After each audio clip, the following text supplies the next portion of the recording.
Ok, cet objet-là, je vais le verrouiller. Donc dans la palette des calques, par exemple, je verrouille. Comme ça, je vais pouvoir aller à la plume, tracer un autre objet.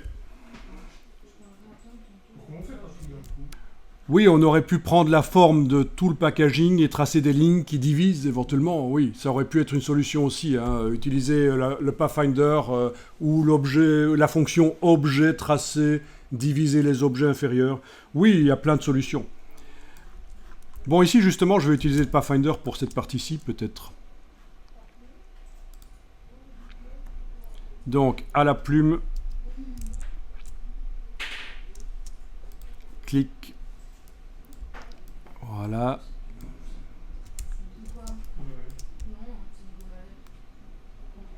Sans avoir de couleur, de fond et de contour, ce sera mieux pour dessiner à la plume. Donc il faut vraiment utiliser les raccourcis clavier et la barre d'espacement sur le clavier pour bouger. La touche commande du Mac ou contrôle du PC pour appeler la flèche. Oui, c'est là que j'aurais pu faire un objet qui déborde et puis utiliser le Pathfinder, mais finalement non, je vais le coller là.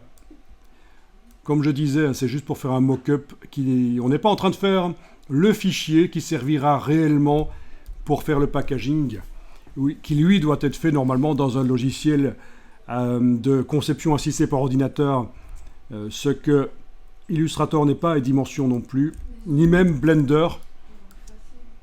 Alors, touche Shift pour que le point, voilà, soit bien horizontal.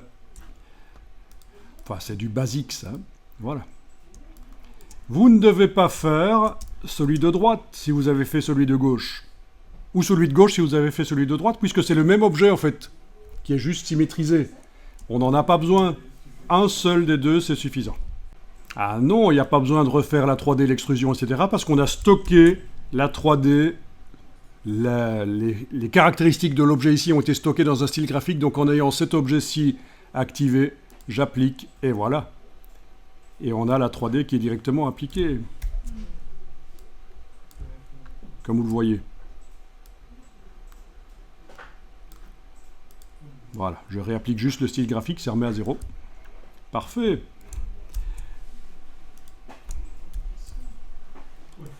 Bon, on va déjà tester ces deux choses-là sans le mettre au bon format. Il va rester petit, mais on va juste tester rapidement l'exportation de ces deux objets 3D vers Adobe Dimension et voir comment on peut les assembler.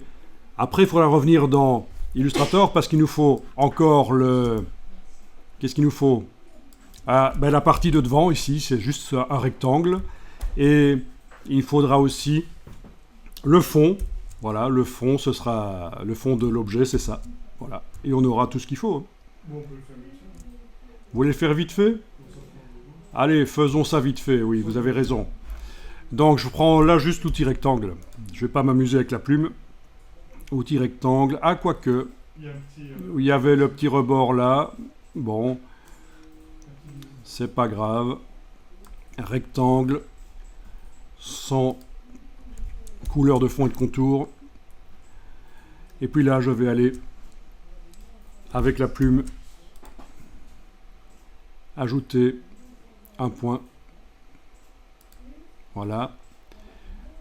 Avec la flèche blanche, bouger celui-là, touche majuscule, avec l'outil de point d'ancrage, ajouter dans le bon sens, touche Shift, une tangente, et voilà. Enfin, c'est du basique vectoriel, quoi.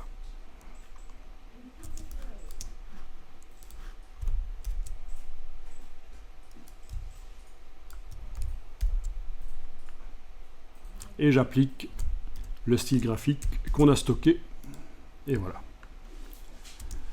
Et puis la dernière chose, donc le grand rectangle en bas.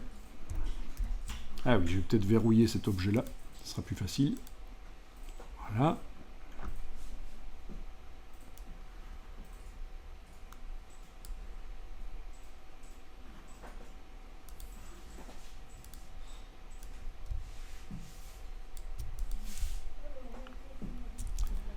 ce grand objet sur lequel j'applique le style graphique. Voilà, on a plein d'objets 3D. Est-ce qu'on a oublié quelque chose? Non, je pense pas. Le reste, les pattes, là, ne sont pas importantes parce que ça participe pas au volume de l'objet 3D.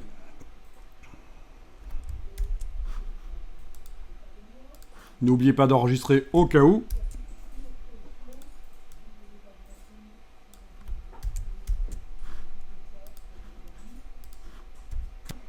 Je vais tout de suite enregistrer à nouveau sous un nouveau nom. Donc je suis sûr que la version 9, elle est correcte.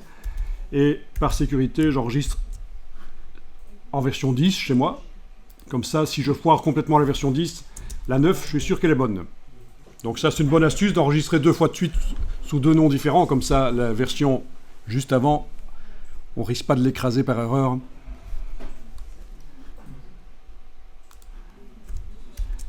On déverrouille tous les objets 3D.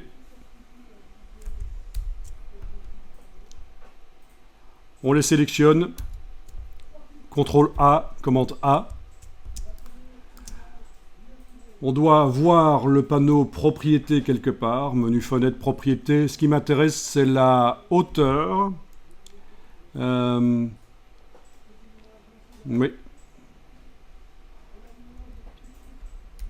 C'est pas génial, parce que j'ai ceci qui perturbe le calcul, le fond qui est là.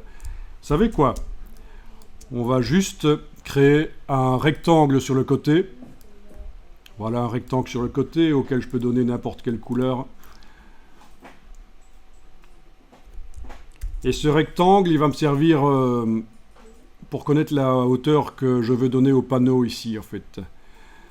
Donc, quelle est la hauteur? Eh bien, par exemple, on me dit que l'objet doit avoir 38 cm de haut. Donc, mon rectangle est sélectionné. Je suis dans le panneau propriété, ici je fais 38,5 cm, touche tabulation. Voilà, ça c'est un rectangle de 385 mm. Ouais. Et puis, je vais peut-être le verrouiller. Les autres objets, je les sélectionne.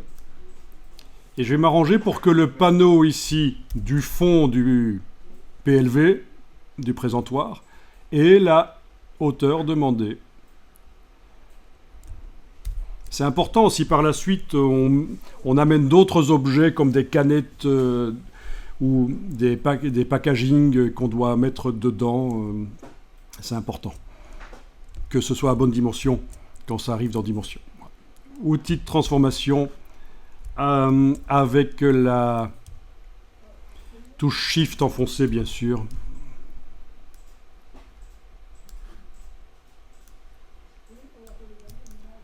Voilà.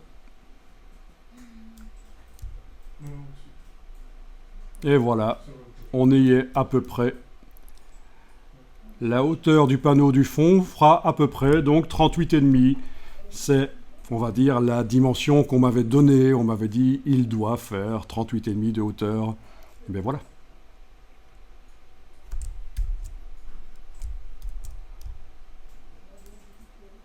Vous voyez, je ne pouvais pas utiliser le panneau propriété parce qu'il y avait ceci qui faussait le calcul.